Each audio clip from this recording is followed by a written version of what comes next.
Okay, hello, and welcome in everyone.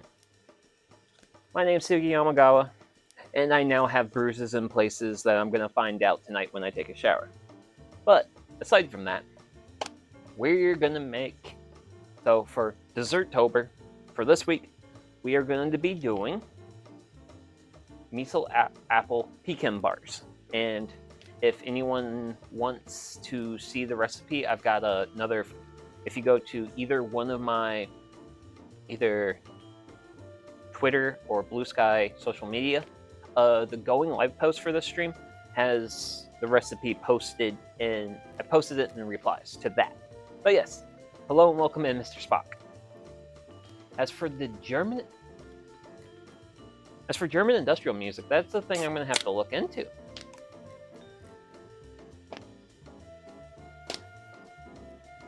I can't say I am familiar with that style of music. Which...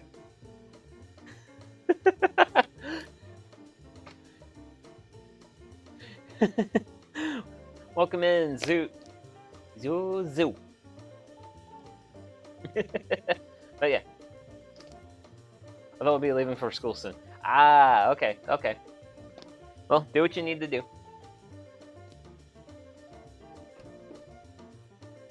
I'm only joking, your music is great background music. I mean, I'm happy with it. Granted, I would like to switch it up eventually. Because there is a music artist I've been kind of looking at using their stuff. Whoa, hey. But I don't know when I'll get it. I don't know when I'll actually go around to actually finding and getting that music. But for now, we're going to have perfectly fine and good stuff. So, we're making Miso apple pecan bars. And these are going to be my apples, simply because... And if they look small, it's because they are small apples. These are Jonathan apples. These are apples I actually picked up on Saturday for what is going to eventually be a cider making stream. I'm currently waiting on a thing to ship from Amazon before I can actually do that.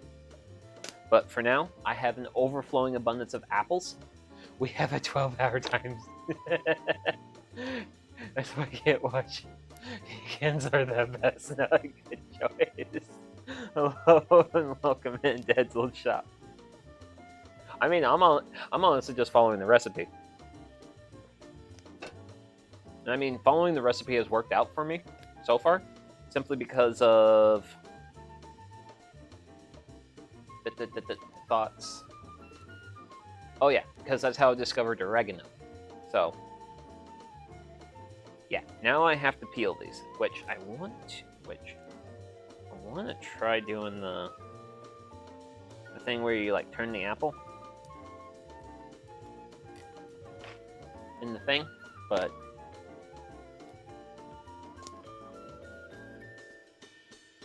not sure how successful. I cooked up turkey giblets for the cats. Ooh, turkey giblets. Oh, I'm sure the cats enjoyed that. Yeah, wait. No, turkey season's not. Turkey season's long not been a thing. Granted, deer season is coming where I'm at, which, depending on what your location's rules are, I think bow hunting's open in most places, I think. And, yeah. Okay. And back off. Go back in.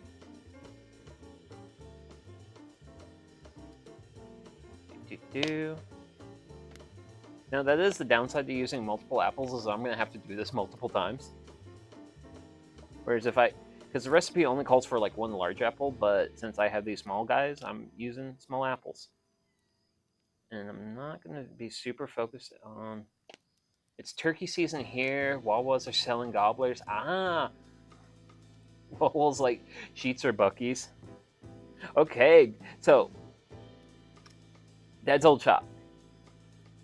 Wawas have just come to my location on the rotation. I'm trying to think here. I think there are currently 2 locations of Wawas open, and they have like 3 more they're building. Granted, I've been to a Sheets, and Sheets are definitely good stuff. Heard 2 shots this morning in my backyard. Someone was hunting deer.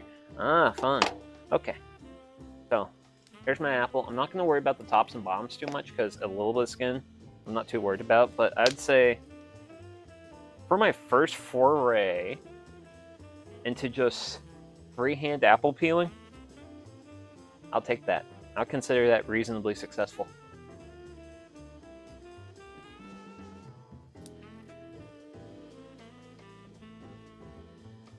Granted, I certainly hope Wawas are great. Sheets is good, but I won't admit that in a normal conversation. So, back when me and my friend group would go to MagFest, stopping at a Sheets was like one of the things you just have to do when we would go to MagFest. Oh, wow. I also was a little thick with that.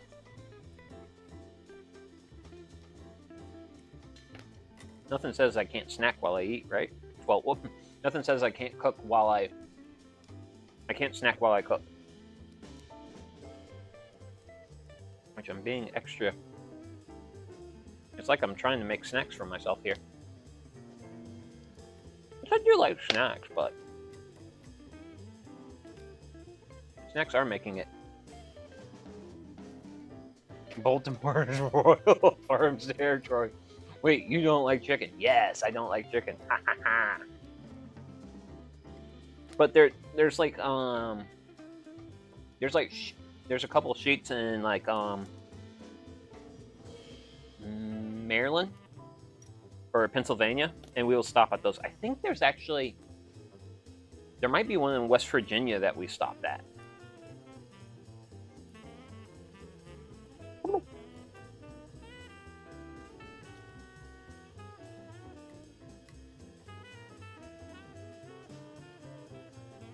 Granted, MagFest Baltimore? Because I think Baltimore is north of DC, and I know MagFest is south of DC. Sheets of Wawa are both from Pennsylvania originally. Ah. Okay. Woo. I'm reasonably happy with that apple. I'm not trying to get perfection here. I'm just trying to get the done. And my fire's cooking down. But where's my poker? Oh yeah. Remember, chat, you can't find your tools if you have your tools buried underneath your tools. Just a little bit of a pro tip there. MagFest is probably DC if you say it is. Those cities are the same to me. I know they're really close to each other. It's just when I think of Baltimore, I think of it being north of DC. But here's the thing, I've only been to that area one time. And what a time it was, and that was for MagFest in 2020. Which was a good time to go to MagFest because yeah, in a couple of months, people weren't going to be going and seeing a whole lot of people in public places for a while.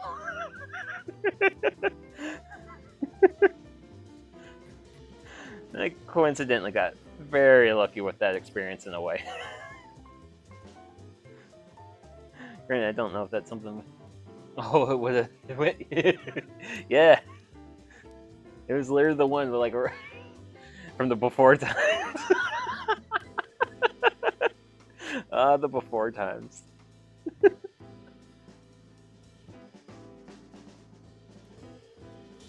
So if those were the before times, we had the during times and then the after times. I think we're in after times right now, but honestly, the during times were pretty good for me.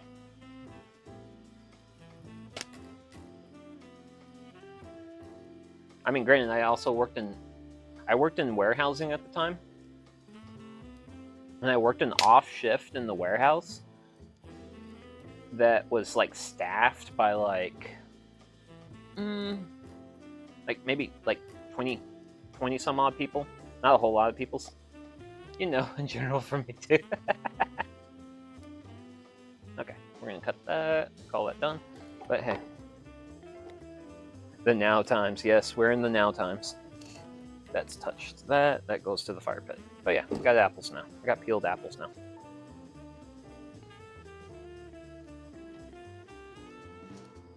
Those got a lot of flesh on them.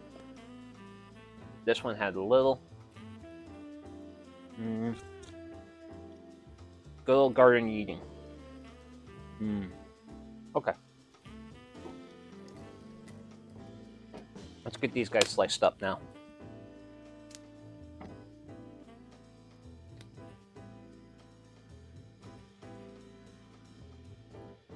But yeah, I was working in a warehouse that was like 20 some odd people on second shift. It was like a 300,000 square foot warehouse. Social distancing was not a problem.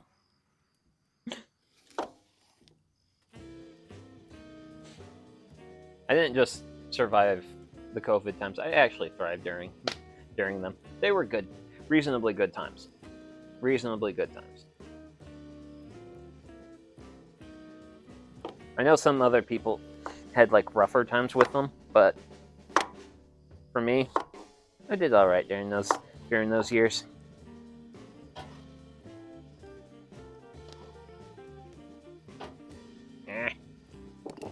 Come on, slice this. I want to get you into my little bowl here, and let's see.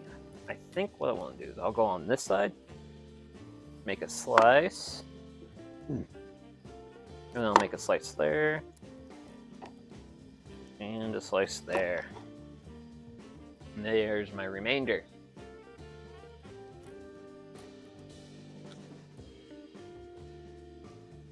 Shouldn't it be called anti-social distancing?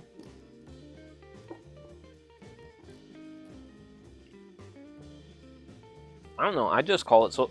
I consider it social distancing with a warehouse advantage, which is like.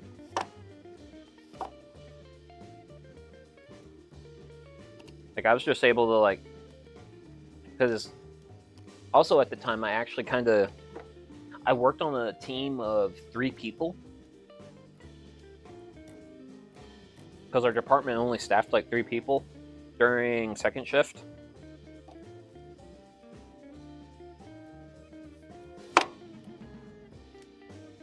And, I mean, for the most part, I worked by myself. Granted, I would work with like the outbound department occasionally, depending if they needed me. If they wanted a little bit of extra help and I didn't have too much work in my main department, I'd go help them out, which wasn't like a hard thing to do. But that was actually a reasonably good job in times. And don't cut into your fingers, buddy. Don't cut into the fingers. That's a bad day. I like that it made a lot of government processes automated. Yeah. It was a good time to do some resetting. It was a really good time to do some resetting. Because I'm trying to think here. Well, yeah. Because my company offered... Oh, yes, e-signatures. Oh my gosh, e-signatures, yes. Because, let's see, when did I get my mortgage? Oh dear.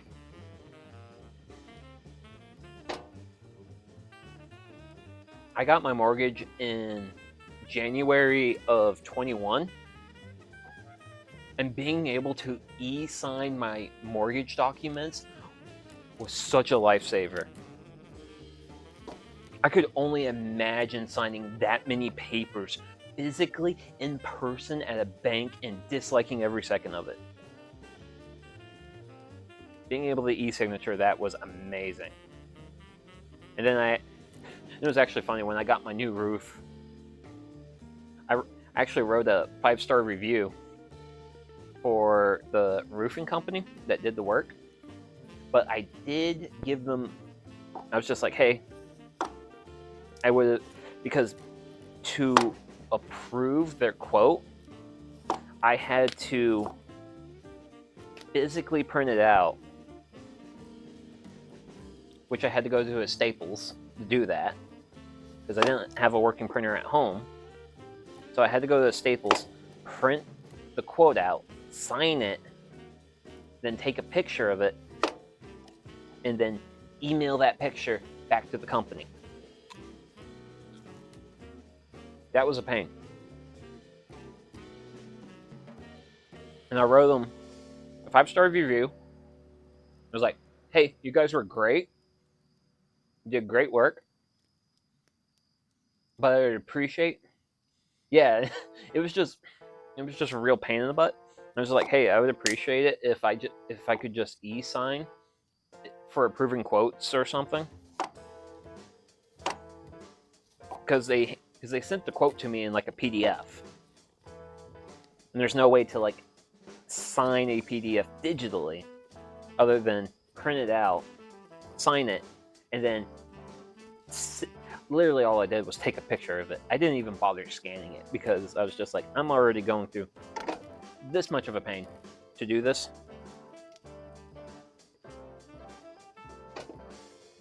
So I'm not scanning it. Which I do have a working scanner though, but yeah. But I reckon that's about one whole apple.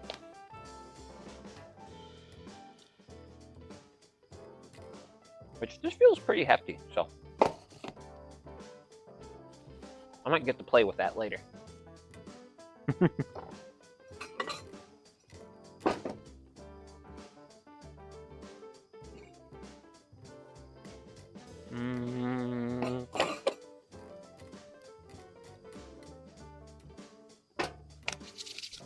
Cool.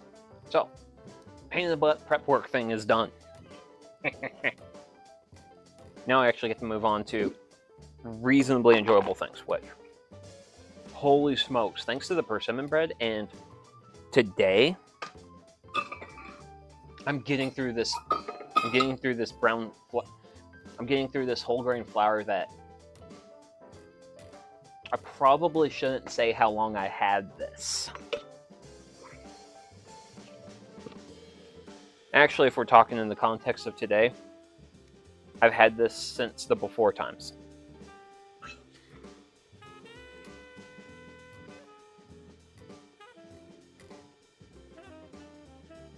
I've been needing to use up this flour for a very long time, and I'm really close to using it up now. And that is making me a very happy VTuber.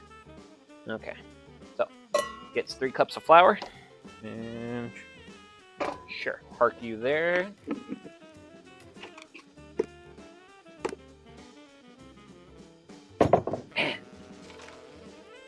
That flour container is light, but my 10-pound bag of granulated sugar is not light. It's going to be a while before I get this guy used up. Which,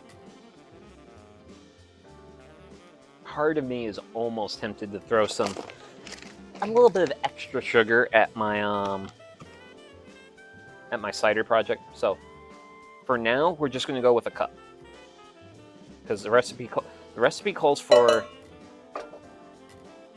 a cup and a third total for the recipe, but we're only going to play with a cup for now. And then I need my baking powder. Baking powder is for what? 1 or 2? 1 tablespoon. There's my tablespoons. Come on down, baking powder.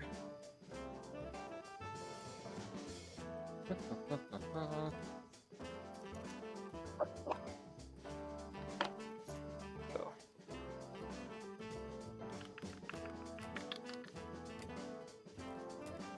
1 tablespoon of baking powder. Got some chunks in that, which is less than ideal. And then I need half teaspoon of salt. Half teaspoon of salt. Salt. Wait, did I just say it? I'm not adding.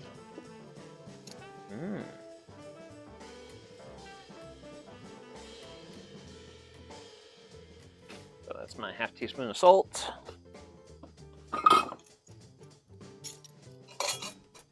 Now, recipe does not call for mixing it at this stage,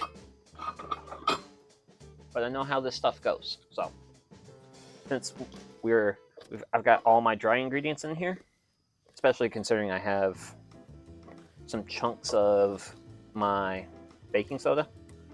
Yeah, there's that chunk of baking soda right there. Get crushed up. Get crushed up.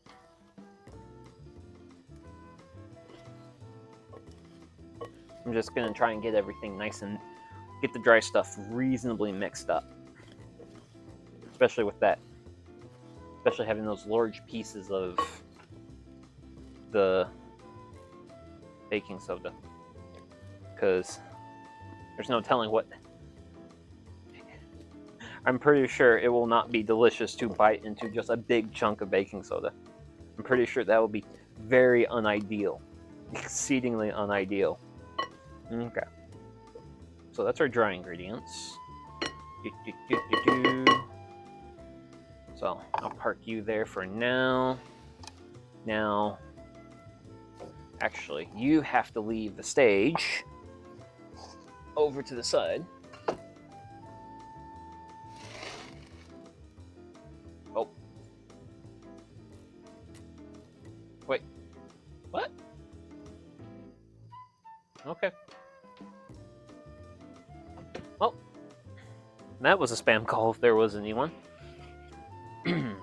So, now I have to do some...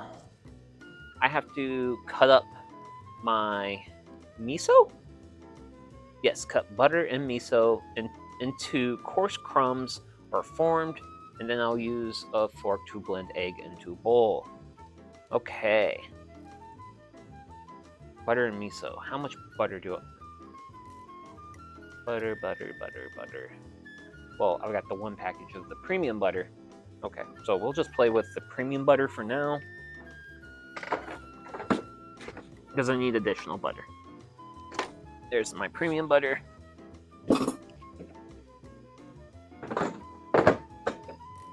So, once again, it comes time to talk about things that various companies do. This is a recipe sent to me by the company that manufactures this product. You see this product down here? This product is down here. Oh, that's interesting. Okay, so as you see in the product picture, the container is full of butter. My container is not full of butter. It is a round thing. It is rounded. My container only contains 3.7 ounces of this butter. The recipe calls for 5.5, which was the old amount of butter. So I have supplemental butter here. But yeah, that's companies for you. It's like, here's a recipe. And then they reduce the amount of stuff you get in a container, even though they're just like, hey, you just need one container of this one thing.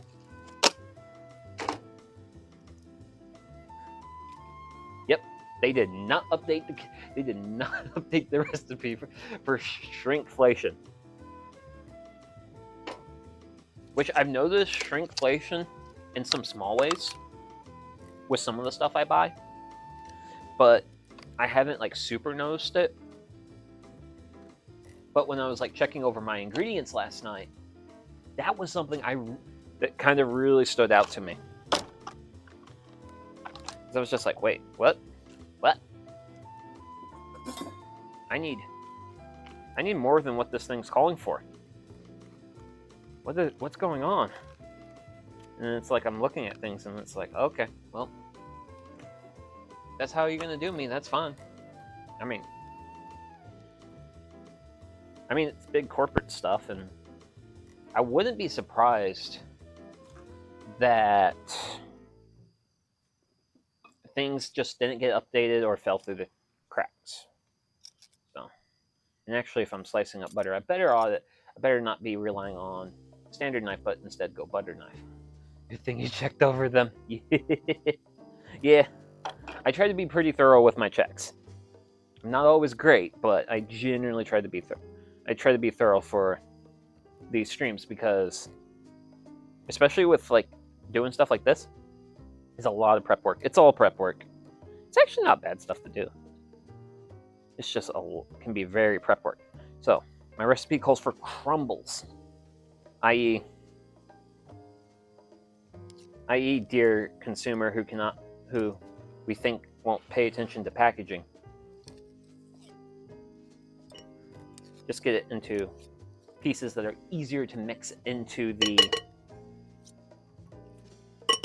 the recipe, which I'm going to probably be doing a fair amount of that. Going back and forth with my utensils here. So,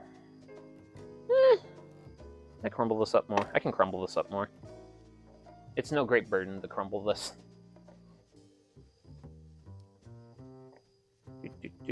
Kind of crush it.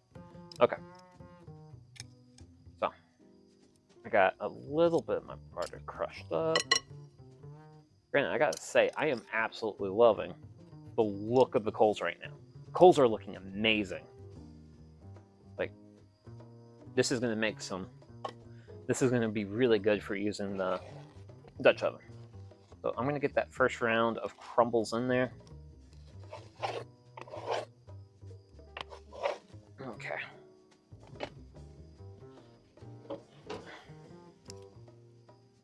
And then I'm just gonna try to get stuff off in small pieces. But what we're trying to do is generate surface area. Surface area means it's easier to melt and mix stuff in. So I have just the smallest little bit of butter here. So I'm going to be taking slices of this butter and popping it into my dish, which I'm going to just honestly call that butter I just added 1 ounce. I had 3.7 ounces of what I actually needed, but I need to make up for 2 ounces of butter. Recipe calls for 5.5 ounces of honey seasoned butter. So I'm just going to get myself another somewhat generous helping of butter here, and then essentially using the wrapping, because one of the reasons why I actually like buying this particular brand of butter is not just because it's like a nice butter or grass-fed or whatever. This packaging paper is really thick, so I can just do my stuff right here. It's easy. I can work the butter on the packaging, fold everything up when I'm done. It's good to work. It's good to work with. It's good workability. Now, I gotta make up for some lost ingredients, which one of those ingredients is some honey. Now this is going to be interesting. This honey is a little bit old, because the reason why there's a bit of a color difference between the like quote unquote deluxe butter and the butter I just added. Well, the deluxe butter has honey and cinnamon in it, whereas the regular butter is just regular butter. So I'm adding a little bit of honey to that, which is, by the way, only the second time I've used the honey from this container, and it's starting to crystallize on me. Granted, I do plan to use some of it for another recipe at a point, and sure. So, miso. Miso's my next play with. So, got some white miso here. Looks like some good stuff. It was funny. My local supermarket is not really great at stocking off ingredients. And while I was shopping for trying to get ingredients for tonight's recipe, I was like, man, will they have white miso? And then I remembered, I got the recipe from them. They mailed it to my house. They better have miso. And they did. And I was like, great. Because honestly, I'm used to having to go to other supermarkets for my miso. Well, for off ingredients. This is my first time with miso. How much miso do I want? I want the 3 tablespoons amount. Okay. So, let me grab my tablespooner. What's the consistency on this stuff? Okay. That's pretty much exactly what it looks like. It's like a paste. Okay. Now, the recipe calls for me crumbling this, so I'm going to transfer the... Actually, no. There's a better way. There's always a better way. And that's just breaking it out in chunks like that. That's the better way. That's the superior way. That's the American way. That's the American way of cooking with miso. Now, granted, I would like to work with miso some more. I think what would be really fun would be trying to do try to find some recipes from the Golden Kamuy anime. I really like that show a lot, which I still can't believe that show's getting worse. I think that show's actually getting another season next year. But I think it'd be real fun to do a recipe from that. So that's my second tablespoon. Golden Kamuy mentioned. Oh, we got a fellow enjoyer here. Great. A like-minded soul.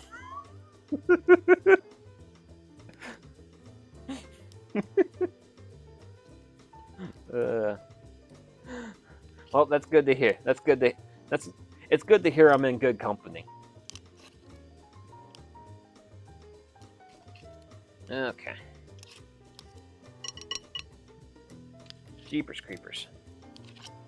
I knew when the recipe was like, hey, take these big things.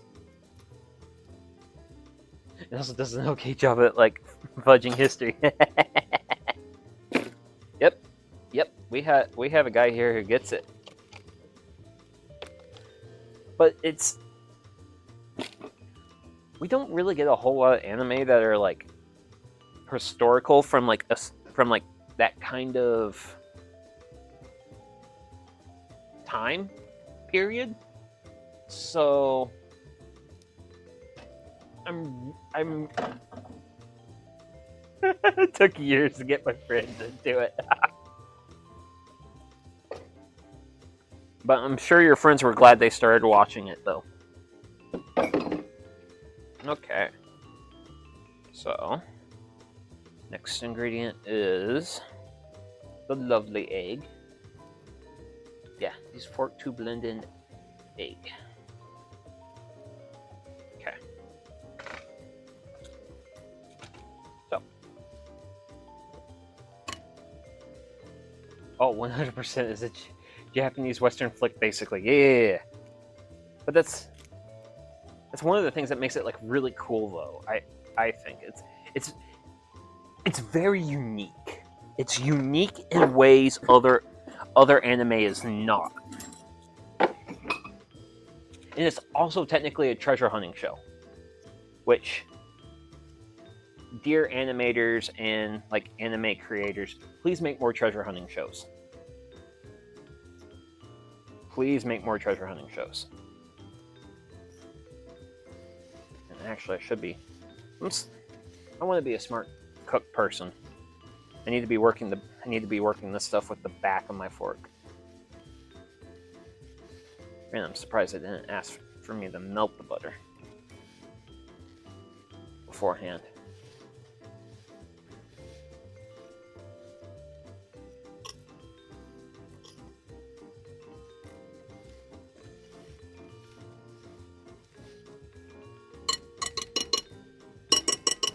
Okay, recipe. You said use fork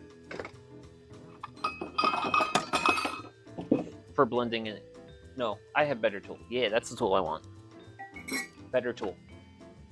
I have more surface area on the back. It's also larger.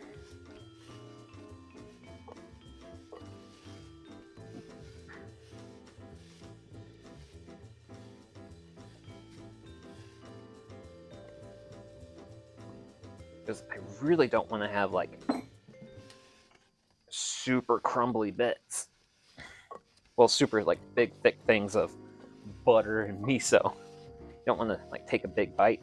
Well, actually, wait, the butter's actually going to melt. The butter will melt once we actually start cooking it. But I do want to like get it reasonably good consistency.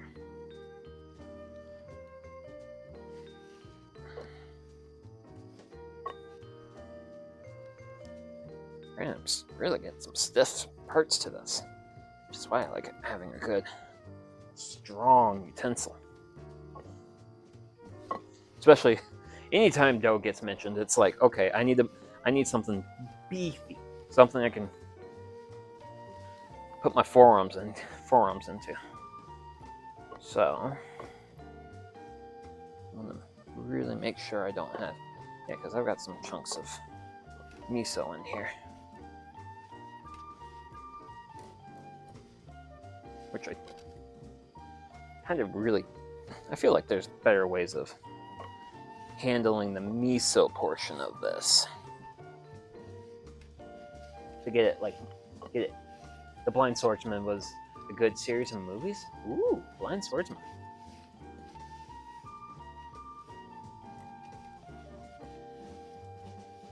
Also, another thing I really liked about Golden Kamuy was the show had everything. The show was everything. It had everything. It had weird, neat technology of the age. It had fan service. There was theater. And if you want weird characters, oh my goodness, Golden Kamuy's got more weird characters than you can shake a stick at. Copious amounts of weird characters. What is that? A hand cam? It's very stable. It does glitch occasionally. It's a GoPro camera on a solid mount arm. Granted, do be aware that things will get eventually. It does glitch occasionally. So it has now come time to execute the next step of the recipe, and that is half this dough that's been prepared. Constantly in need of work surface. Very nice, looks great. Yes, this is actually the third camera I'm on.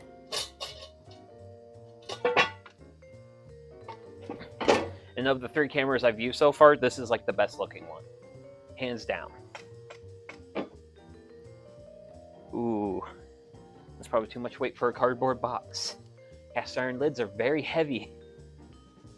So, I'm going to lightly oil the bottom and sides of my Dutch oven with a good little bit of Kirtland olive oil.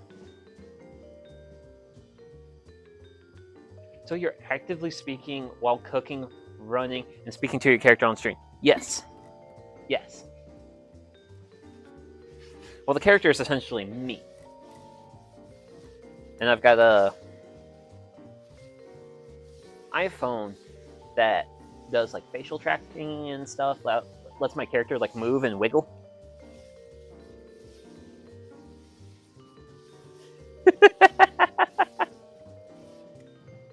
But yeah, that's what it means to be a VTuber. My favorite was when the bad guy was taking care of a baby. Oh man, those moments are always fun. Okay, I need to scoop my dough into the bottom of my baking dish. No idea this new technology works, but you're doing great with it.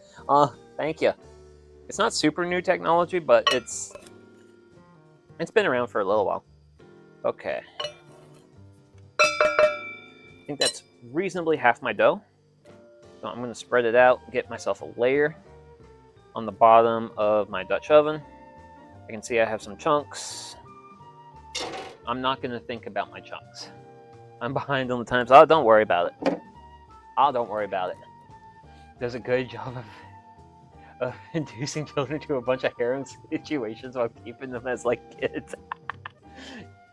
Yeah. Even layer. Okay, congratulations. Recipe says you can be satisfied. You're making something good? Yeah. Miso apple pecan bars. So this is gonna essentially become my separate bowl. Oh wait, separate bowl. Add to baking dish, spread evenly over. Okay, nope, you get sidelined. Yep. Also, if you want to like actually see like this actual recipe, I have a actual picture of this at my social medias. Hello, separate bowl. I should bake a cake. Oh, foreshadowing there. Actually, that's foreshadowing for me, actually. So, this is going to be my separate bowl. Boom. Gets my chopped apples. Because later, well, like the last dessert I'm going to be doing for Dessert-tober is actually going to be a cake. Where's my other lemon juice? I need a lemon juice here. Lemon juice! using a cutout for your recipe. Hey, you know what? If my supermarket sends me recipes to buy more of their stuff, sure, I'll do that. And then it also becomes content. Let's see. I need 2 tablespoons of my apple juice. Where did I put my... I had those at some point. I actually had them in my... I was keeping my very... Oh, thanks for subscribing.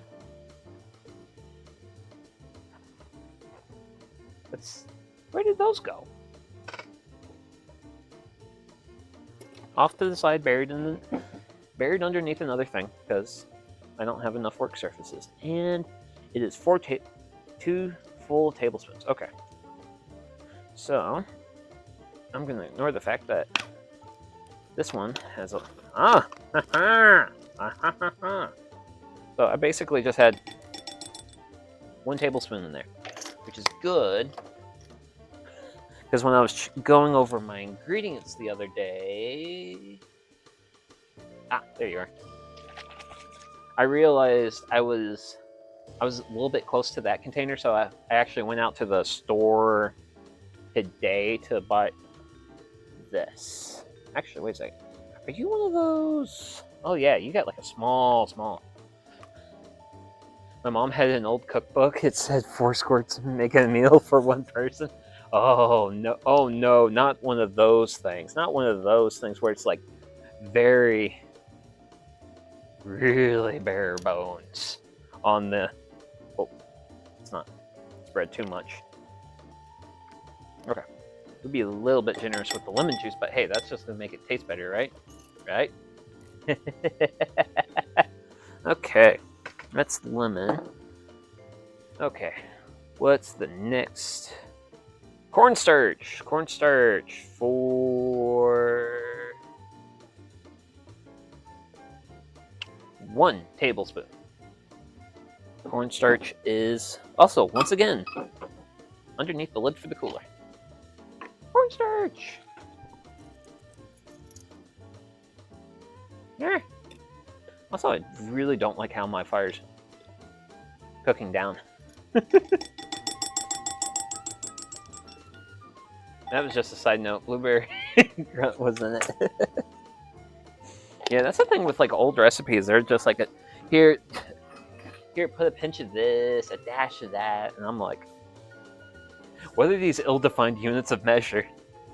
And I'm saying this as a person born in America that uses the imperial system. I'm very confused right now. Cornstarch, cinnamon. Ooh, cinnamon. How much? How much? Teaspoon. But by the way, I'm actually going to be very generous with this teaspoon of cinnamon. Because there was also technically supposed to be a little bit of cinnamon in my butter that I used earlier, which there wasn't. So, this is going to be a little bit generous with my cinnamon, but it's also because I like cinnamon. I like cinnamon a lot. Yikes. I'm really losing out on my coals, man. And here I thought I was actually doing a good job of getting my fire ready before stream, but I'll be fine. Let's see, a 1/3 cup of sugar.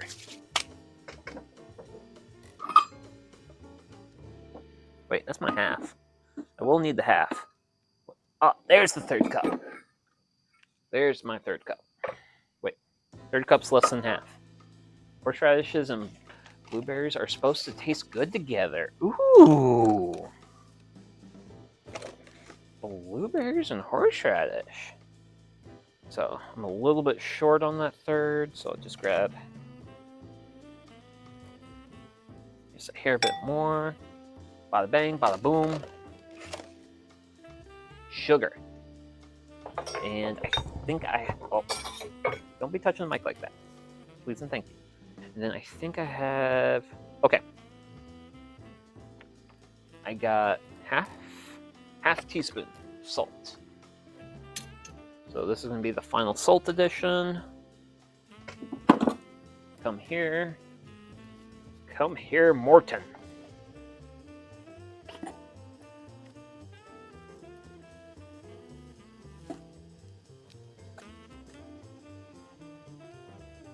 And then, there we go. Put you there. That gets mixed up. Which...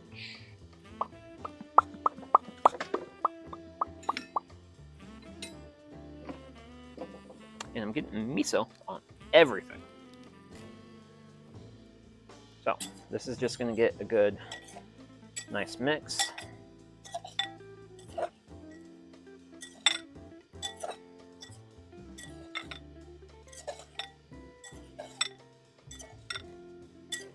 And I say, what's gonna...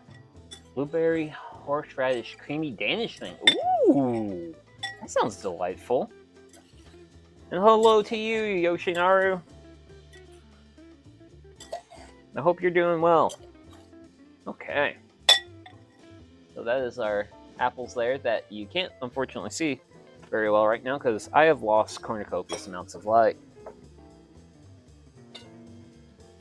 But...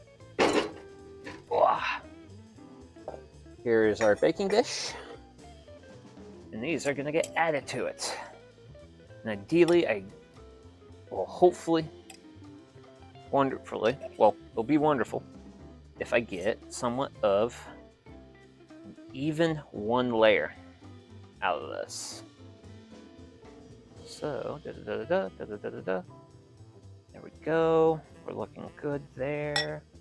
And then I just want to the remainder of that wonderful lemon juice, cinnamon goodness in there.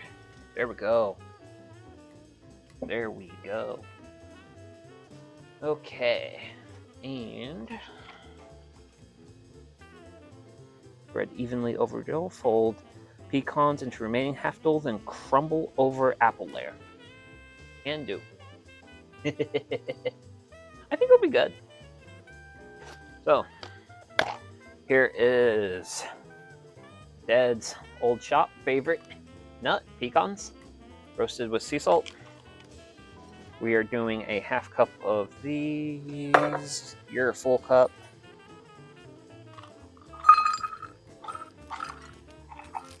That gets... Now I gotta mix that into that dough. And you know what? Park you there, please and thank you. Porkadoodles. I think it could have been... Use a bit... I could have set aside a little bit less than half of the dough, I think. So, there's pecans mixed into the dough. The light levels are getting terrible. But that just gets added in as a layer. My goodness gracious, this is a lot of food. There we go. Ooh. Up my ankle there. Off to the side, off to the side. Can I park you? Please and thank you. Okay. Woo! Actually. Oh, I do have that plugged in. Let's see if we can't put a little bit of light on the situation. Just a little bit for now. But yeah, here's our dish in the Dutch oven. Ready to go. Which I'm gonna just double check. Well, the more we can have, the more we can share. Oh man. Granted, I'm honestly pretty cool with sharing. So, let's see here. Let me grab Shovel Coon. Oh wow, that piece crumbled. Come here, you. Off to the side. And there they be. Sweet, sweet, wonderful coals.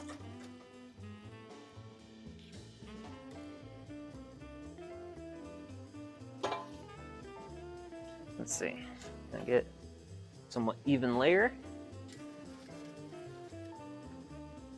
And then I'm going to add a few more to that. When I did the persimmon bread, it came out a tad bit burnt at the bottom. So I'm going to be a little bit restrictive with my coal usage today. So, that's lid on Dutch oven. Dutch oven.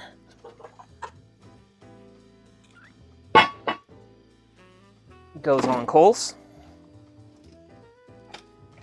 Then Shovel Coon comes for his revenge.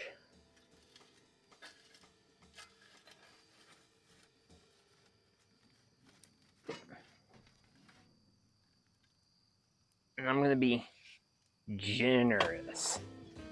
Generous.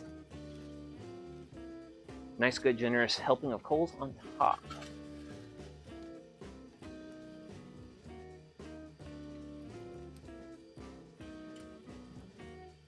There we go.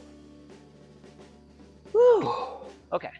With that now gets to sit for about 45 to 50 minutes, I think. What the recipe calls for. Let me check.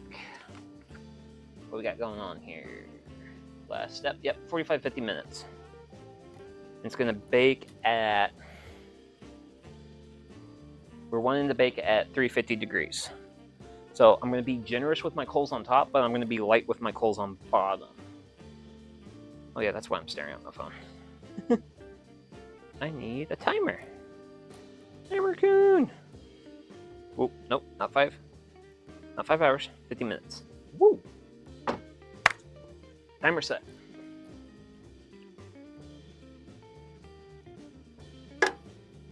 Hour in, we got food cooking. Now, Firecoon is having a bit of a rough time right now. So I'm gonna try and breathe a little bit of life into Firecoon. Because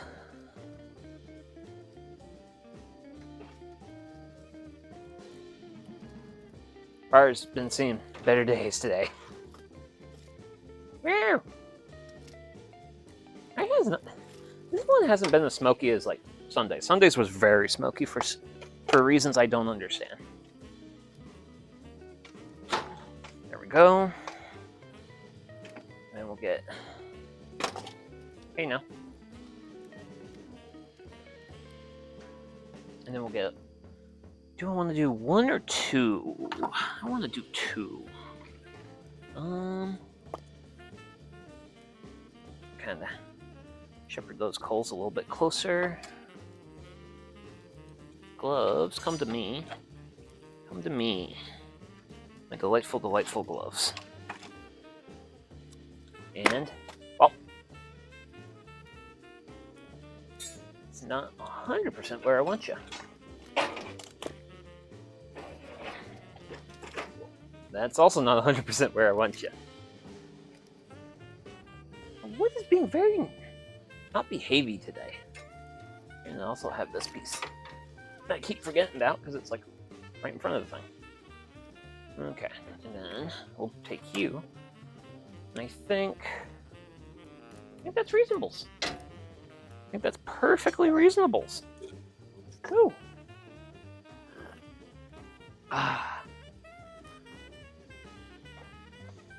One of my favorite parts in dessert making is the part where I get to relax. There's always a whole bunch of work, working with ingredients, and then you get to relax. Now I gotta think. There was a thing I did a little while ago on a stream. Actually, wait, no. I actually should sub you out. I need to sub you out for a different guy. We're going with that guy. Because I do... Because since we're like fall, proper fall, nice, cozy times, I don't want to go super hard on light mode, which I can activate light. Well, I actually need to play with the settings on my floodlight to where my wall switch in the basement actually turns on and off the floodlight. I need to work on that. That's a thing I need to do, which I actually have some free time coming up. That initially I was a little annoyed I was finding out I was having, but I do like having free time. So, yeah. And also, if I play my cards right, I might go and get myself some free trees. Ooh. Okay, you know what? I was thinking about getting the Coleman going, but we have really nice fire right now. Really nice fire. I like this level of fire. This is good levels of fire. Good, nice, warm, cozy fire. So, I'm currently... So, Oktoberfest in Germany is officially over. So, I am now at the phase of my Oktoberfest fall season where if I see Oktoberfest in stores, I buy what stock they have so that way I may continue to extend the sweet, sweet, wonderful Oktoberfest season even longer. So I've got some Franz from Rheingeist Brewing from Cincinnati, Ohio.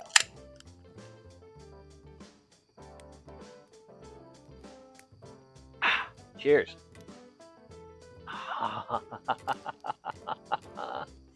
Oh my goodness gracious. I love Oktoberfest. Hands down. Hands down. Best beer style. Best beer style. Not too heavy on the ABV, which, yeah. Which this is only at like 5.4, so definitely not too bad. Not like, it's better than what some like mass market IPAs are, because I really don't like how craft breweries have just tried to get weirder and weirder with IPAs. I like an IPA. I mean, personally, I'm more partial to like a really solid pale ale, but I can definitely enjoy me a good solid IPA. But like with all West Coast IPA, double IPA, New England IPA, like too many IPAs out there. You need to like ease up on the IPA, especially the New Englands, because the New England IPAs are not, they're not shelf stable. If you genuinely wish to try a good New England IPA, make sure you're drinking it within a month of them tapping it. A few IPAs I've had have been old, yeah, like, which is fine because the IPA was originally, and I think it is technically, it was originally a beer style created so that way beer could be made in Britain, go from Britain, go around Africa, because these were the pre-Suez Canal years, and go to India, and British soldiers, officers could have British beer. The hops were to help make it stable for the long journey, which hops are definitely a preserving compound in beer. The thing is, with especially a New England, because New Englands are dry hopped. So we gotta now talk about hopping a beer and dry hopping a beer. Dry hopping a beer is where we're adding hops in the fermenter. Whereas when your standard usage of hops, like say the very small amount that was used in this Oktoberfest, that is added to the wort in the boil stage. And it's very important for hops to really impart not just a bitter, but also be more preservative in the beer, it has to get added to the boil. And the reasons why you don't get all those like very floral and, I'm trying to think of like the tasting notes for New England, floral, citrusy,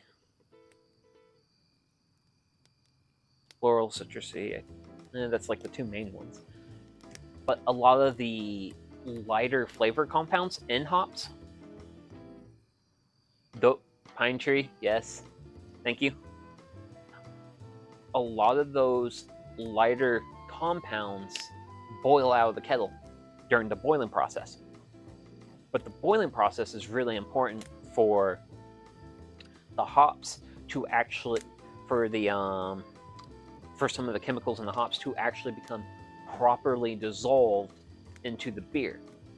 That's why the hops you add at the beginning, because you actually add hops at stages in the boil. And depending on what stage you add those hops to the boil, depends on when the flavor, what flavor profile from those hops gets imparted to the final beer. So if you're trying to chase bitter flavors, you do beginning of boil. We don't have a whole lot of bittering here, so probably for a 5-gallon batch in an Oktoberfest, we're probably doing an ounce at beginning of boil. Very low amount. Woo! Well, the fire's trying to help yeet coals onto my Dutch oven, so thanks for trying to help me out here.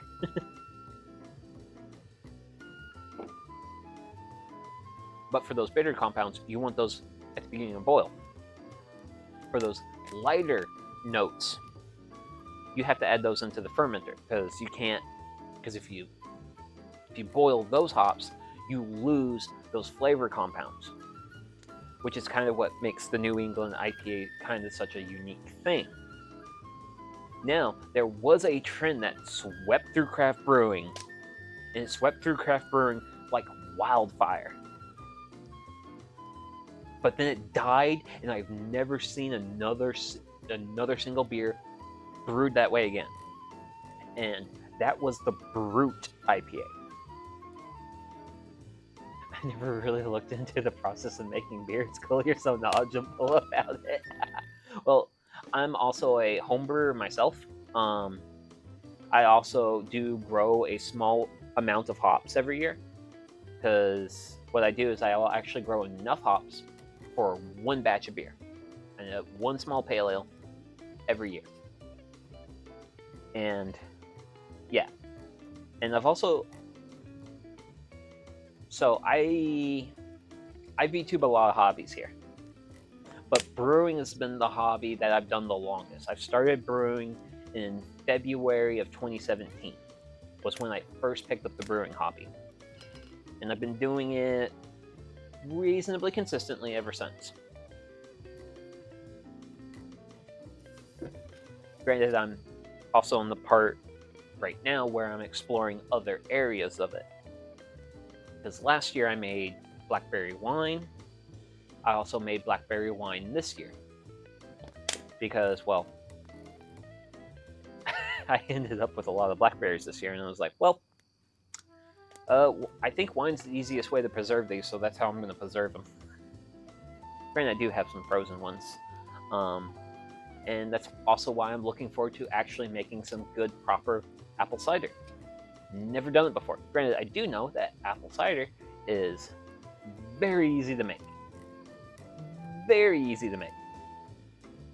To make apple cider, you take apple juice, most importantly, with no preservatives. So if you try to work with apple juice from the store, you have to make sure you read the ingredients list to make sure there's no preservatives in it. So you take your apple juice, you add some yeast to it, you let it ferment for a little while, and you're done. Cider is easy. It is easy, which is why I'm looking forward to making it. And it's also a big part of the reason why when I do make apple cider, I'll actually be doing like all the juicing and stuff like that live on stream, because, well, when I stream the process, I'm also going to be like spending a fair amount of time just pressing the apples, making the juice, because that just gives me something to do while I just yap. Because otherwise, if I just do just a straight cider making stream, it'll be over before I know it. And then one of these days I need to get into making mead, which that's a new frontier. Which actually I was hanging out with my sister about 2 weeks ago, and she recently had her birthday, and her mother-in-law gave her 2 bottles of mead for her to enjoy, and she shared one of those shared a little bit of one of those bottles with me, and I would say mead's pretty alright based off the 1 bottle I had. Now, I do have a bottle of mead. Ah! Woo! But yeah, it's cold. This one down here, right at the bottom of the screen. It's in the shadow of my water container. Yeah, that landed on me. But yeah, so I actually got tipped a bottle of mead at work once, and I'm still sitting on it. I think I'm going to crack that open when I do the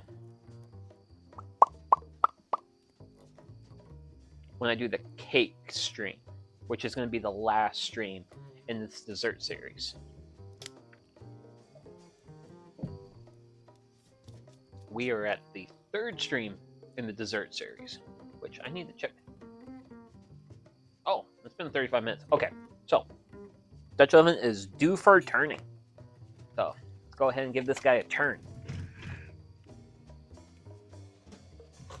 And grab.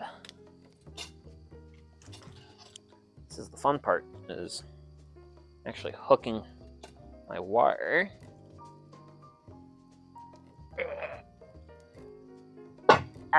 There we go. Reasonables. So that's a quarter turn on the oven. And then for the lid, I gotta find my knob. There, I think that's the knob. Ah, there's a knob. There's a knob there, alright. And get a bit of a turn on that knob. There's a thing I have to do to ensure an even cook, because yeah. Because wood heat is inconsistent.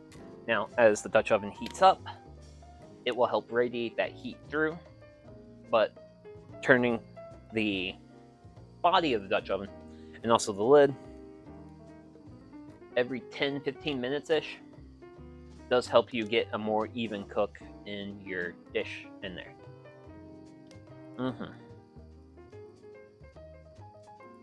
Trying to think. What else? Oh, I have that, but I have to empty that. Don't know how I feel about emptying this container.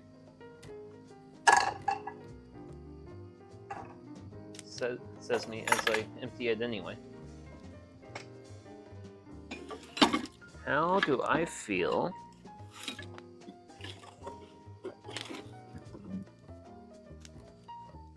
about that as a surface? A sketchy surface.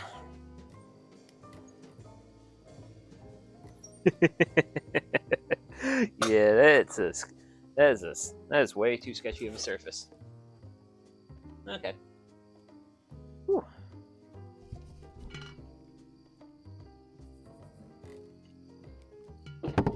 So I think it's getting close to the time where I should be cracking out the Coleman Coon. Mr. Coleman Lantern.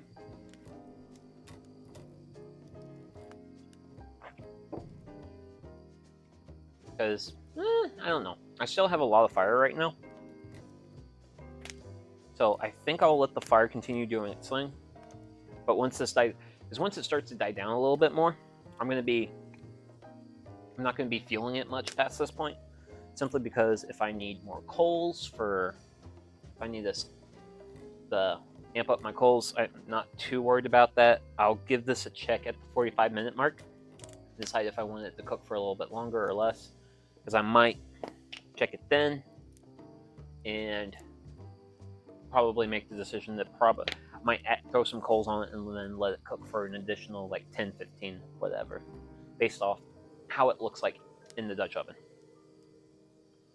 So I'm going to worry about that. And then I really wish I actually had like a really good spot to stick my Coleman, but I don't. I mean, technically I could have it on my table, but I don't think that's the best spot, actually. That's a dumb place to put it. Yeah, it would work. If I wanted you guys to see the Dutch oven, I could easily make that happen.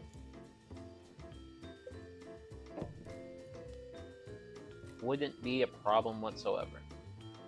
But we are a little bit, so we're an hour and 16 minutes in,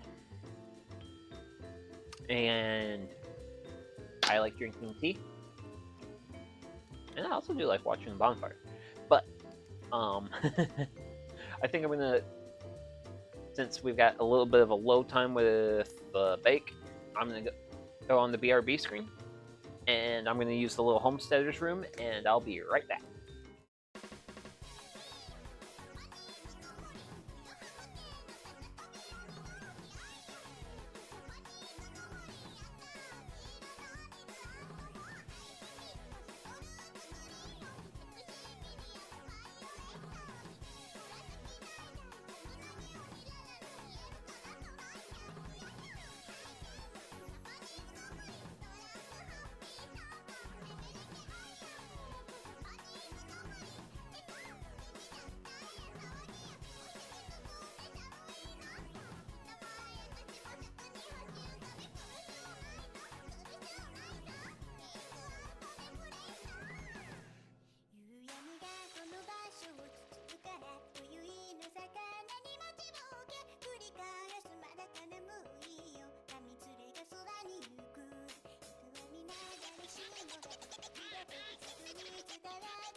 Hello, Wanda. I am back.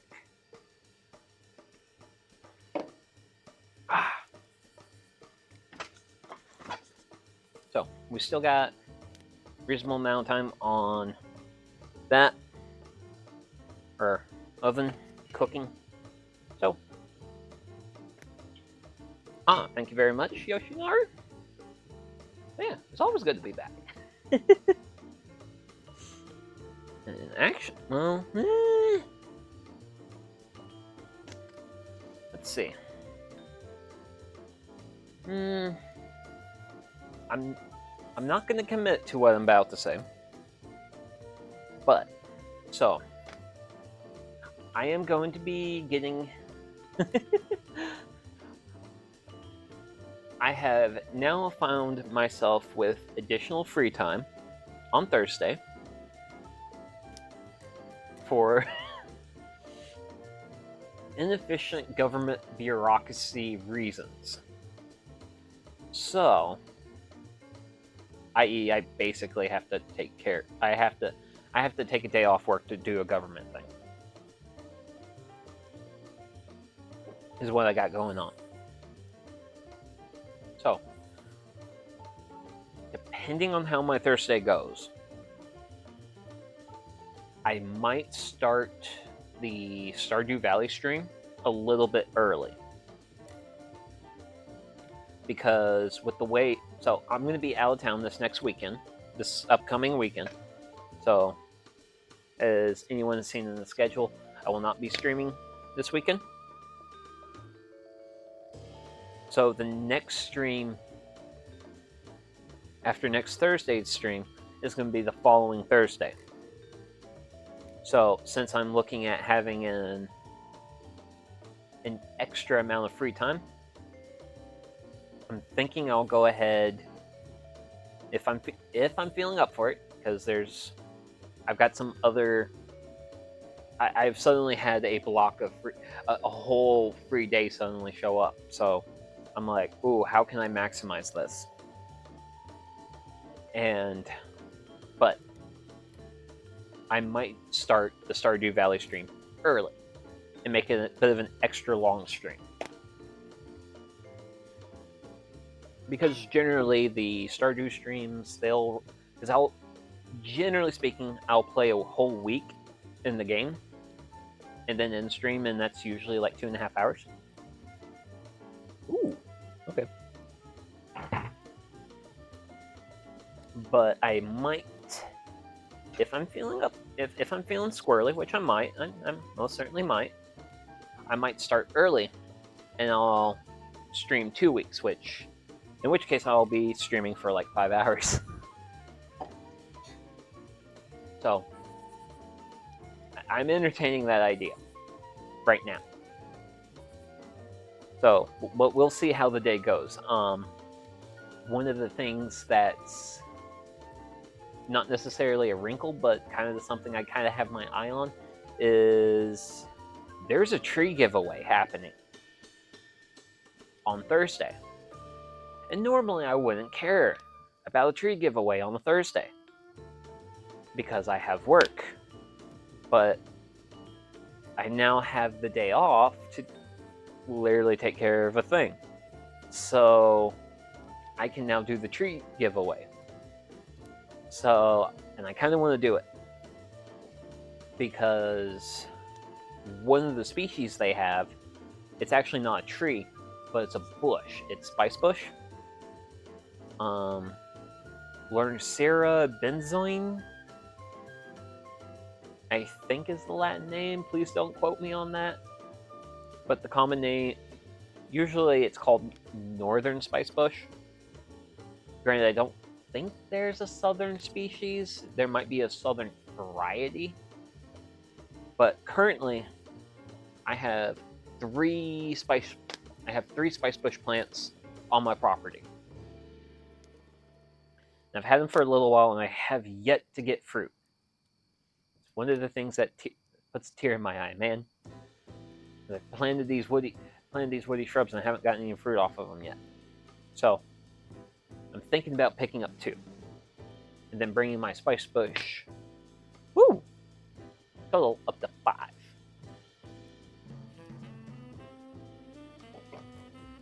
Because Spice Bush. Woo! Okay. Spice Bush is actually one of my favorite trailside snacks. Because it grows, I mean, it's a bush. It doesn't get much bigger than 15 feet. It's easy to collect the berries off of, which there are actually probably berries on Spice Bush right now that are harvestable. And also, Spice Bush berries are a high fat content fruit for birds, which is actually kind of one of the big things they do, like in the wider ecology of Eastern North America, is they are a source of high fat. They are a high fat food for birds heading into the leaner months. So, woo! That's the thing with the soft maple, man. Like, it pops. Granted, I will. Ooh. Ooh. I'm starting to get some of those smells coming off that, and I'm happy. I'm happy.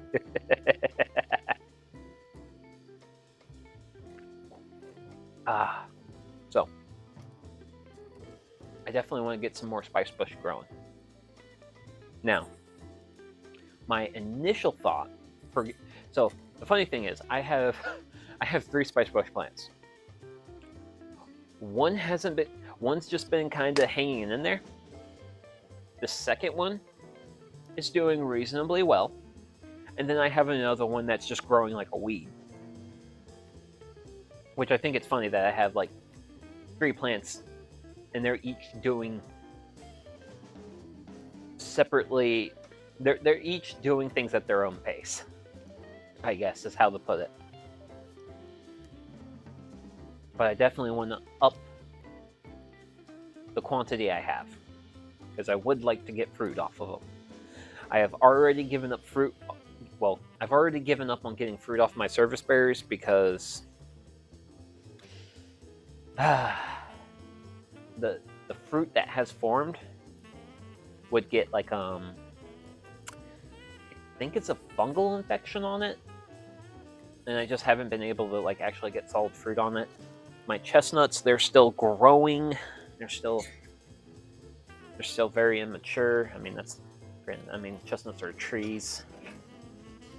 That's the thing. I have a lot of trees that are just not super grown just yet. Don't eat the fungus berries. But what if the fungus berries taste good? Because also because if you eat the fungus berries, then you are eating the fungus and the berry. So you're getting you're getting nature's 2 foods in one bite. That's maximizing diversity in your food, which the various health people on the internet say, hey, like, eat more things, more different things.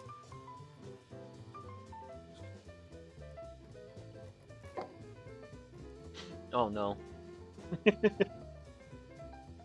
see here. Actually, yep. Okay.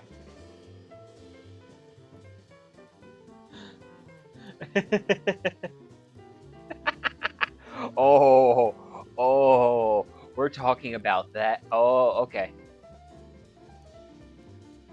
Okay. Oh, okay. Okay, so it's actually not corn. Well, no, corn doesn't get ergot. So you're thinking of ergot, which is it's a fungus that infects wheat and barley. And ergot poisoning, if people would like to wonder why the Salem witch trials happened, honestly, it was probably a case of ergot poisoning. Like, the quote-unquote afflicted by magic literally just ate bad grain, which one of the things with ergot fungus is the fungus actually, when it infects a grain stalk, like the fungus body will actually, it actually tries to look like actual grain. And, oh, ooh. Oh, poor thing. Oh, poor thing. Okay. We lost GoPro-kun.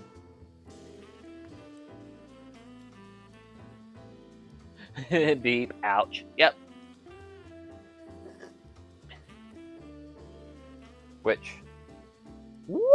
Oh, wow. GoPro-kun is very hot. Which I actually wasn't thinking this was going to happen, but I think that's just with the radiant heat coming off the fire, which... Oh, yeah. Okay, yeah, that's why. That's easily why. There's solutions. There's technology for this. Which I actually have technology for that. So the GoPro is going to take a nap.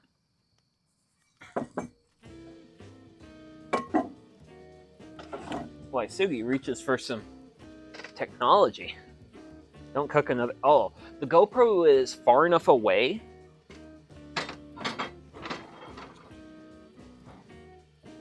to not cook the camera. I have made very, very, very sure to not cook another camera. Granted, I could probably bring it a little bit closer to me, but we are going to go with the classic technique. Well, classic technique for around here. Which I now need to...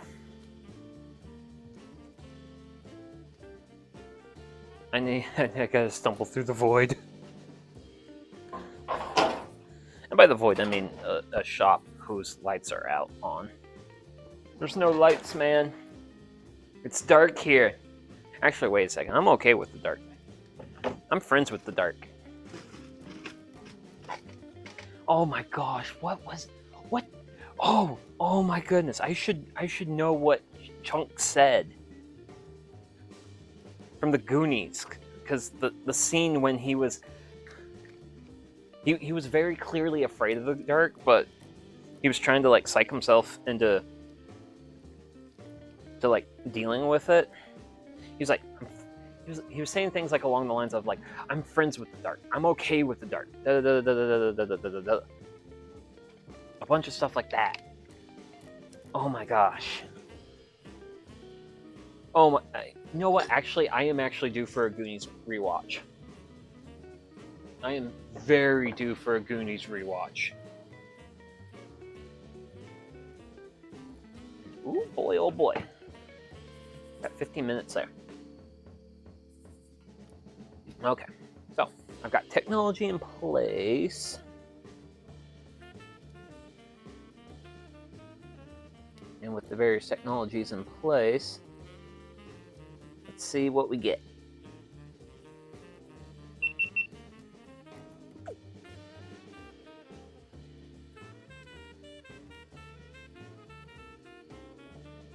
Okay. Oh. Uh-oh. I don't like that.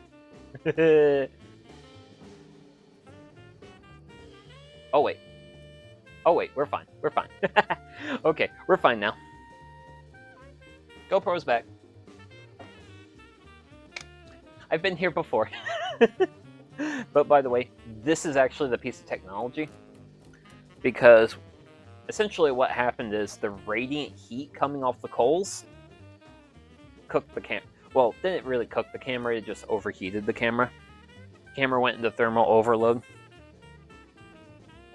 Granted, it would be fun to actually do one of these streams in freezing temperatures and see if I can actually like get through a stream without cooking a camera. That'd be nice. Well, overheating a camera. I shouldn't say cooked. Yeah. I'm also due for a turn on my Dutch oven, so I want to get that done. Turn on Dutch oven accomplished.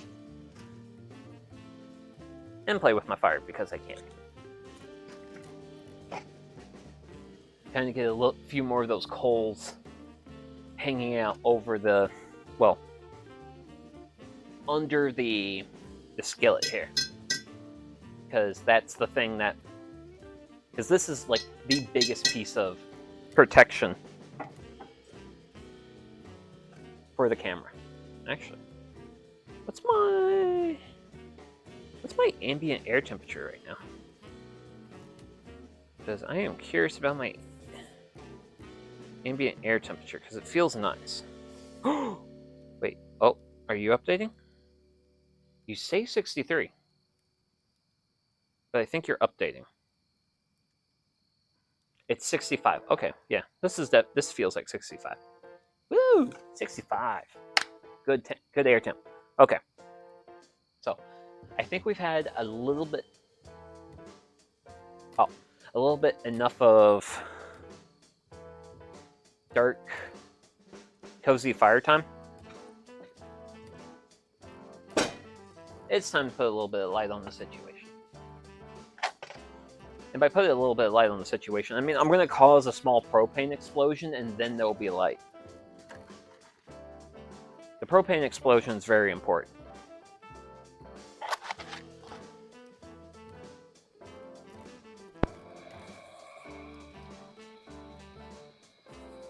Ah, dang it. I had it. Me.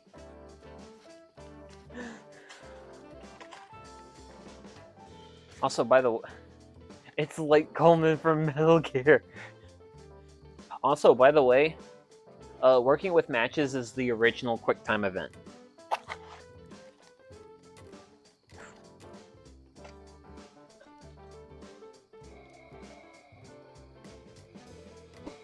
Woo! There we go! We have the enlightenment of Coleman-kun. Which I think I'm gonna have Coleman-kun hang out on my 5-gallon bucket here. Which, let's see here. Yeah, there we go. Got a nice little bit of light now.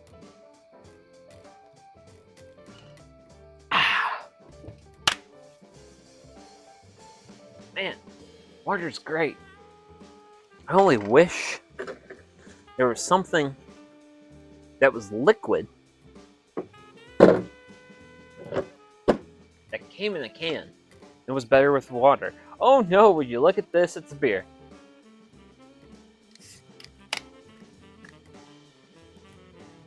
Cheers.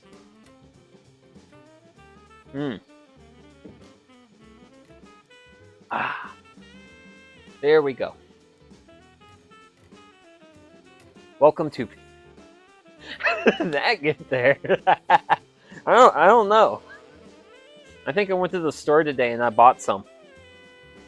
And then they somehow ended up in my recipe cooler. And then there's one opened right there, and I guess I shouldn't let this go to waste.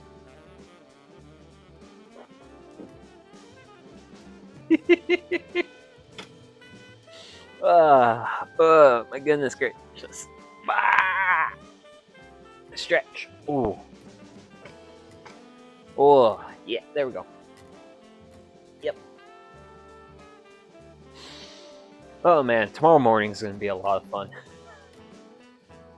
Which, by the way, I spent my morning at work running ductwork in a crawl space, and thankfully they did have pea gravel underneath the vapor barrier, but I can definitely feel weird bruises on my back, and I'm definitely gonna be able to more accurately identify where they are at tomorrow morning. So, that's the thing I get to look forward to.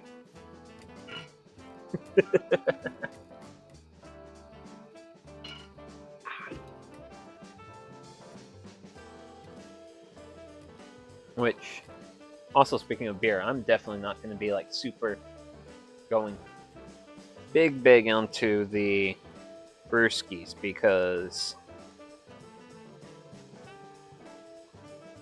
yeah, I had a rough time Sunday afternoon. Granted, I actually think I think it was actually dealing with like a small case of food poisoning Sunday afternoon, like past Sunday afternoon. Because like after I did the persimmon bread stream, like I wasn't at 100% before or during stream. I was definitely like 85, 80%. Like it's like, okay, I'm reduced, but I'm still fairly functional. And then I ended stream, and then my like energy levels just like dropped down to like 40%, and I'm like, oh dear. Well, it's time for this old man to have lay down time, so I had a lot of lay down time on Sunday.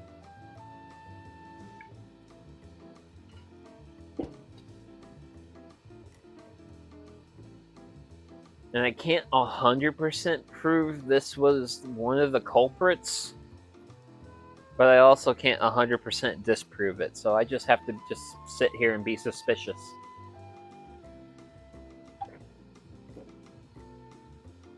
Okay. What's my time? Because I really... yeah. Okay. So, that's actually been cooking for long enough to do a peek on it. So, and this is the thing I'm very curious about, is to see how much of a golden brown crust there is. Okay. Ooh. Oh my goodness gracious, that smells amazing. That smells like wretchedly amazing.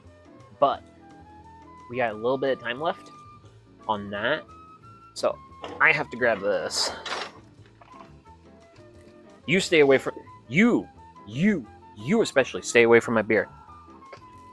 Because this thing is very hot. And there is no greater sin in the man world than hot beer. Or heaven forbid. Or heaven forbid. Warm beer. Ugh. We don't believe in that. We don't believe in such things here. So, gonna get a nice, generous helping coals. And honestly, I'm happy with that. Can't wait to see the final result. Well, you certainly are not going to have to wait long.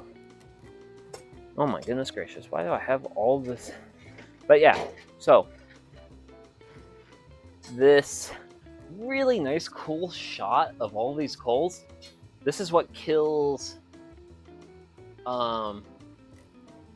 This is what kills the GoPro, because having my hand here, like as you can see, like it's a fair bit away from the fire. This is just hot enough to where I can almost not keep my hand there.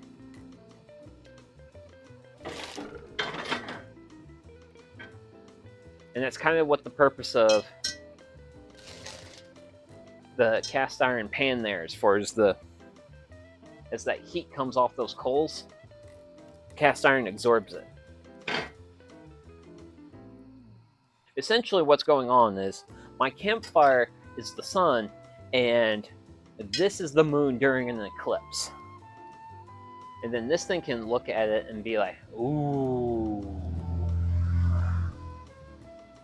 loud car.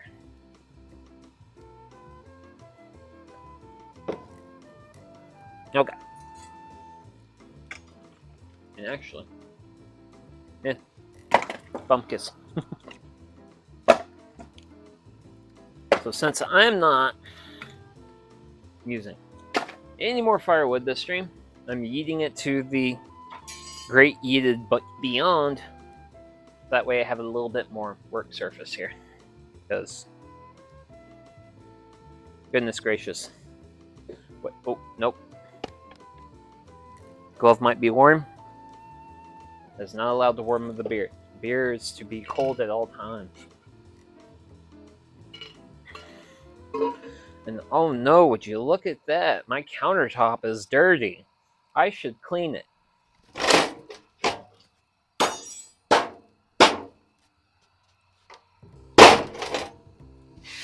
Clean countertop. Don't need no rag. Don't need no cleaning products. Just good old gravity. Granted, I actually have a really dumb idea for a video at some point. Granted, I actually have a few ideas for videos I'm kicking around in my head. Such efficiency. Yes! Yes, we do believe in efficiency around here. Which actually... Let's see here. Where is... Wait, is... Well, that's actually pretty high. Where does that fall? Because... That's there. Where? Where's my... Oh, that's where that is. Okay. Let's see here. I want to stick you... There. There you go. There. Now chat can be on my hair.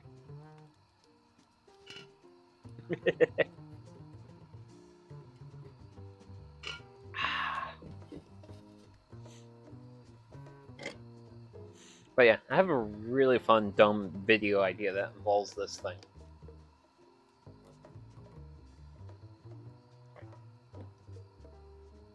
I'm also glad that people don't talk about how not so great it looks, which...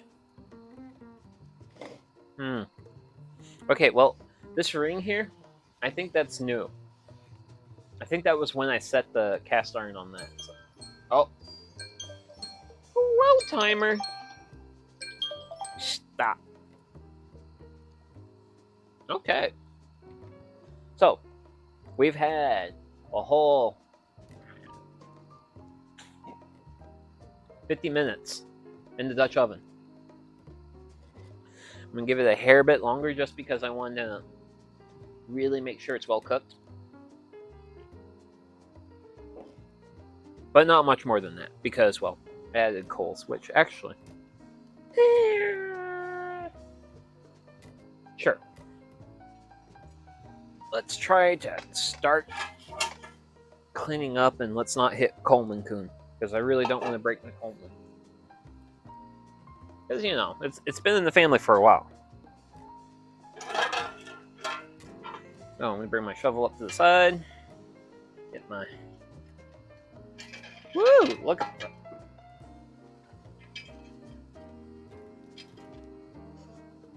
Look at all that hot stuff. That is a whole lot of hot stuff. Hot stuff. Back to the fire pit. Back from whence you came. And... let's see here. Where's my centers? Let's see. What's the easiest way to pick you up?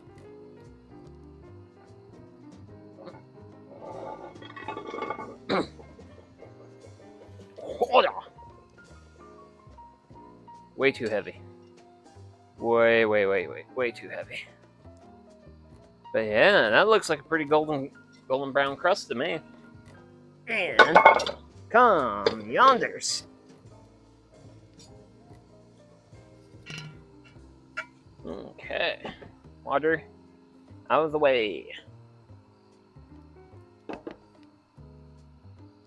And there it is.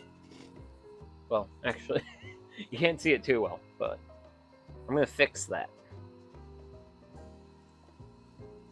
with the flashlight on my phone. But yeah, I said it looks pretty good. definitely, I see zero signs of overcooking, which is great. No signs of overcooking is great. We don't want to overcook around here. Overcooked a little bit on the persimmon bread, but that was actually reasonably within, like, the amount I overcooked the black layer on the persimmon bread was like really, really thin compared to the overall bread, which was just a matter of, with the persimmon bread, I just had too many coals down here, which here, as you can see, these coals are, those coals are pretty much spent. You don't see a whole lot of glowing from them. And that's actually one of the challenging aspects of working with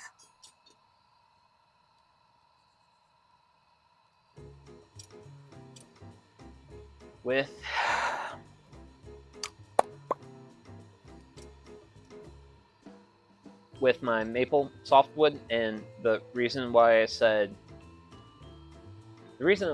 with and then paused and then paused again is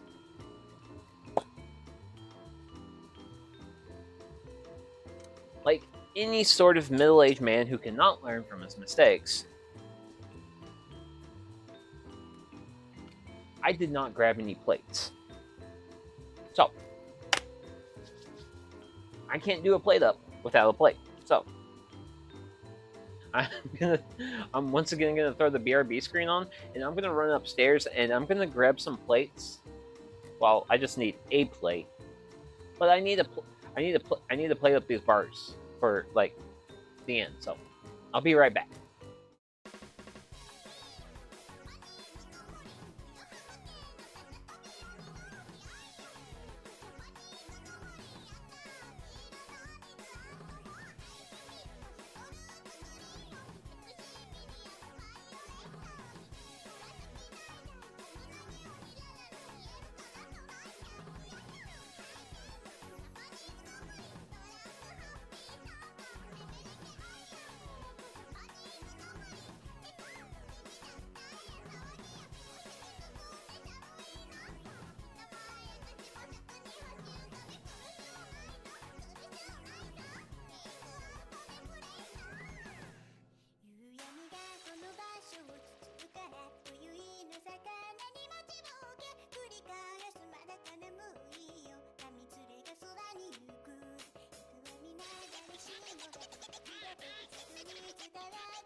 And I'm back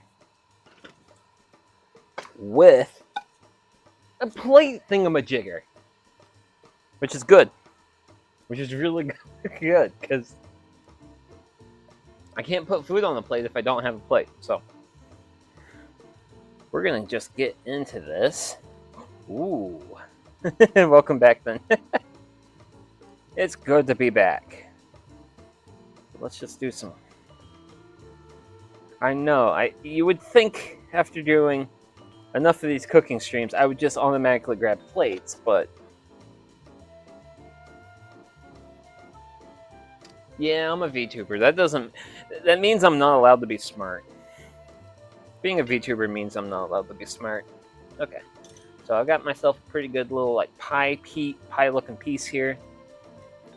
And actually, ooh, let's see. If I can, I want to do, yeah, there we go. Ooh, that separated nicely. It separated very nicely. Ooh, bada bang, bada boom. Yeah, there we go. There's like a little bit of stuff on the bottom, but nothing looks burnt. Granted, I have like the most crumbly dough in the world. This is like the most crumbly dough in the world. But here it is. The wonderful, glorious apple pecan bar. Well, technically, I'm supposed to cut this into bars, and this thing is very definitely warm. And I have a very, very crumbly dough. Rich. Ha! Fork! I has these. Shell. I should probably wait. Because the bottom of the plate is already very warm. It's kind of the reason why I wanted to get it plated up reasonably soon. Was so that way I can get it out of the cast iron and have it start cooling down. Because that cast iron is going to hold heat. And that stuff in there is going to stay warm, which I might have overplated myself with food, but I did eat a light dinner. And I ate a light dinner for a reason, and that's so that way I can get through this.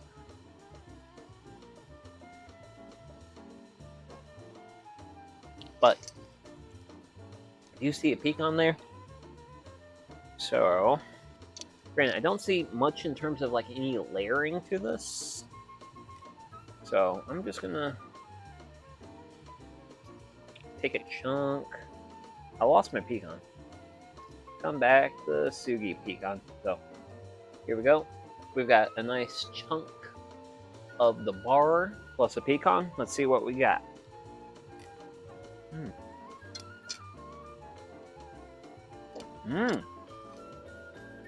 Okay.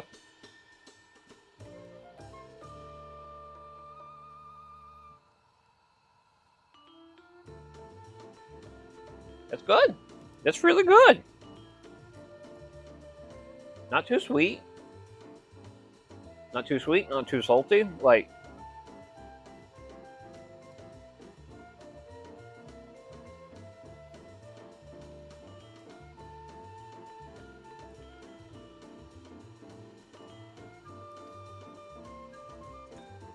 that's the thing. It's just good. It's not.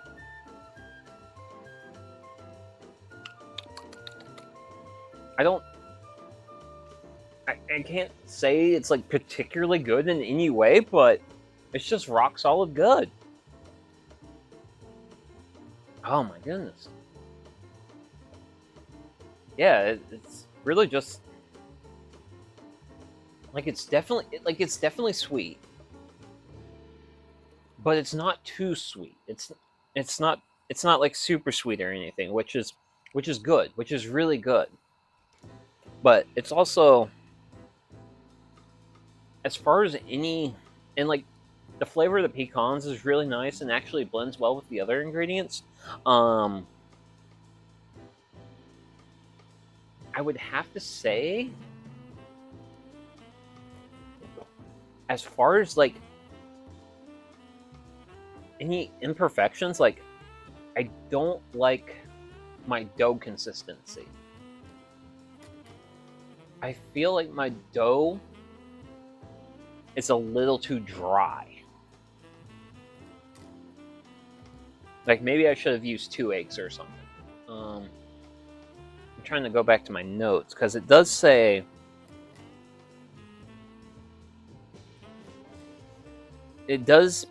I mean, the recipe does say that the dough will be crumbly, which I do have a crumbly dough.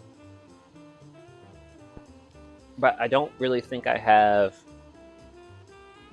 I really think I should have a bit more structure. Now, I would love if I could find a piece that has some apple in it. Because I definitely... Ooh, yeah, here we go. Here we go. Yeah, I can see just a hair... You can see just a hair bit of apple there. So, let's try a piece with a little bit of apple in it.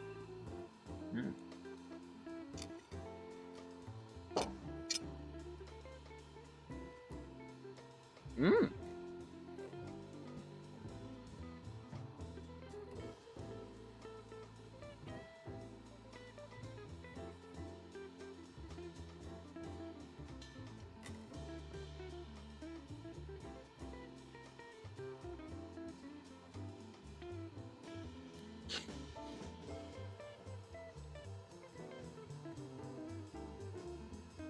Yeah, honestly, it's really solid. It's... Man. I'm really having... It's a little bit hard talking about this because like it's good, but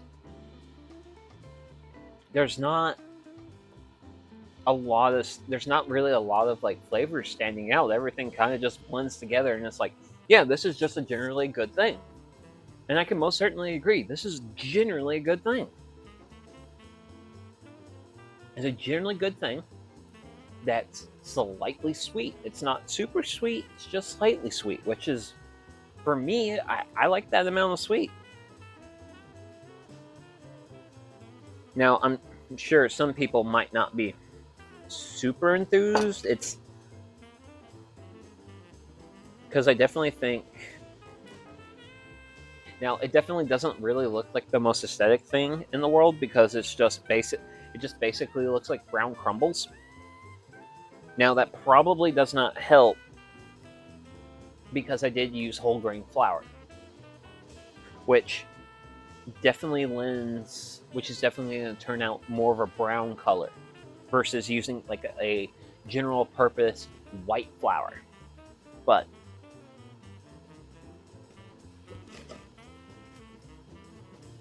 the amount of this brown flour I have left is not a lot, and I'm very happy about that because I've been hanging on to this brown flour for like years now, and the fact that I'm actually getting...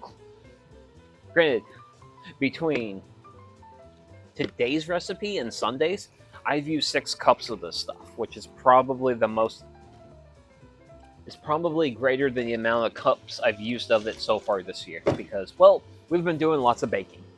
Everything's been baking. Which there's nothing wrong with that.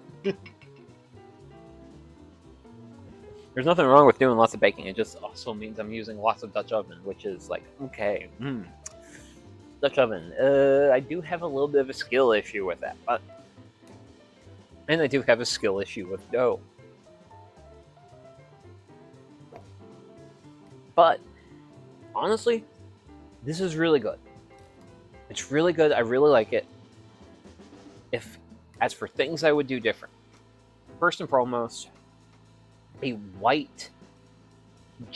actual general purpose, if I was able to pick all my ingredients from scratch, I would use a white general purpose flour.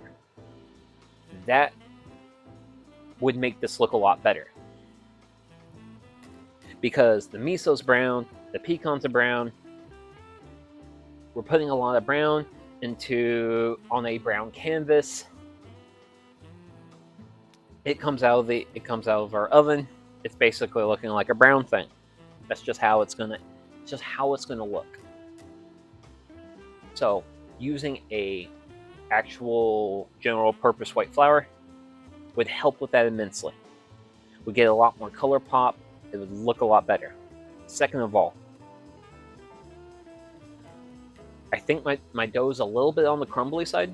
Now, I think I don't know if the thing is, I don't know if I have large eggs or just standard size eggs, because the eggs I have seem pretty standard size, but the recipe actually calls for a proper large egg.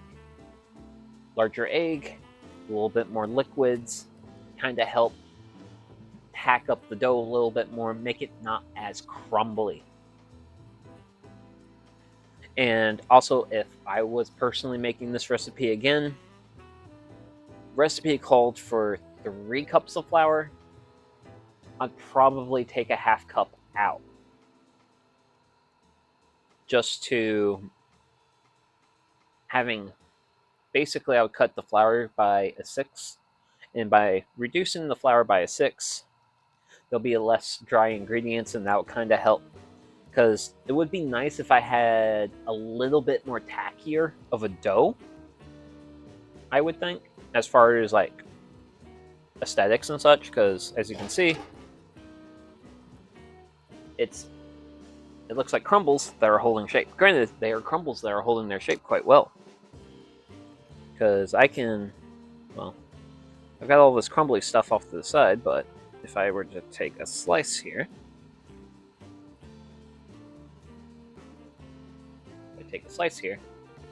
I generally end up with something that holds itself together fairly well.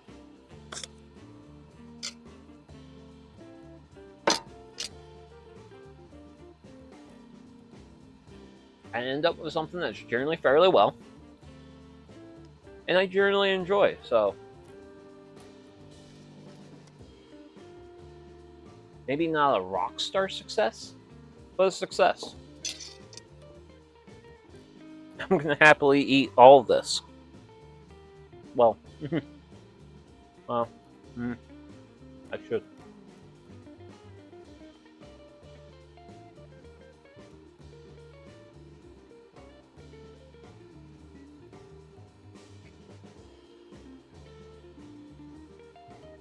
If I could instantaneously share this with people, I would.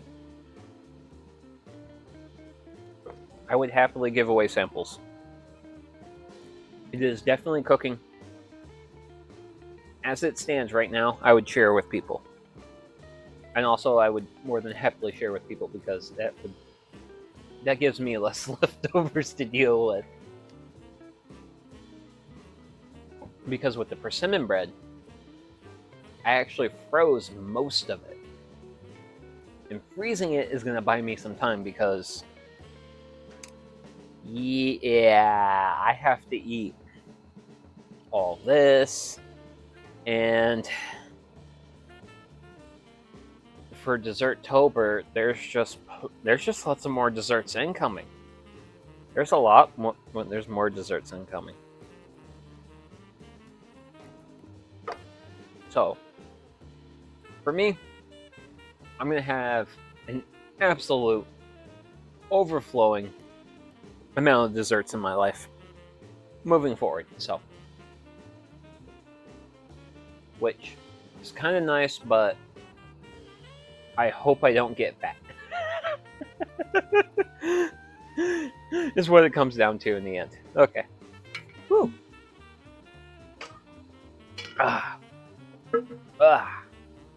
So, I think that is enough talking about this wonderful food before me. So,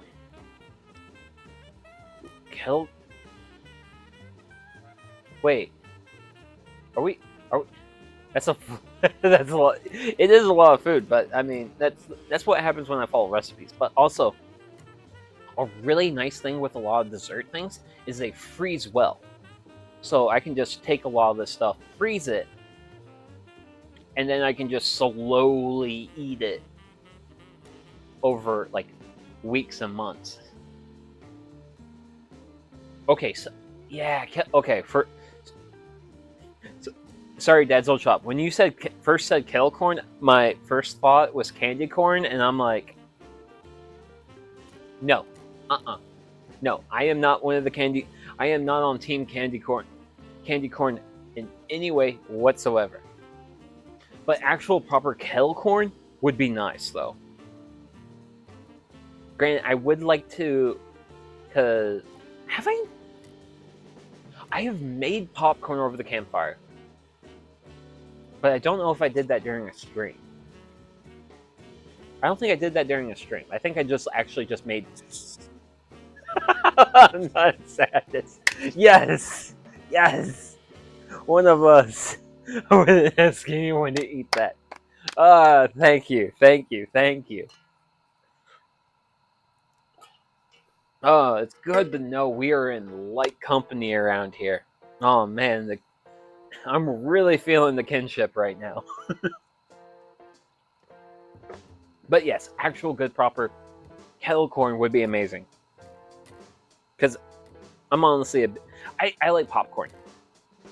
And as far as the various snacks that overflow the convenience stores and grocery shelves of this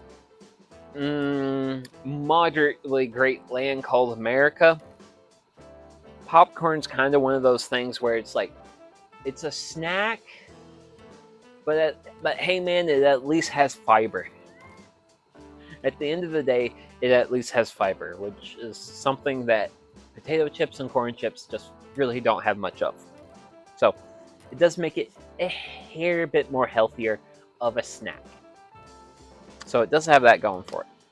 So, but yeah, I definitely should do like a good proper popcorn night. Ooh, yeah, it's a whole grain. Yeah. It's a whole grain. It's good stuff. It's really good stuff.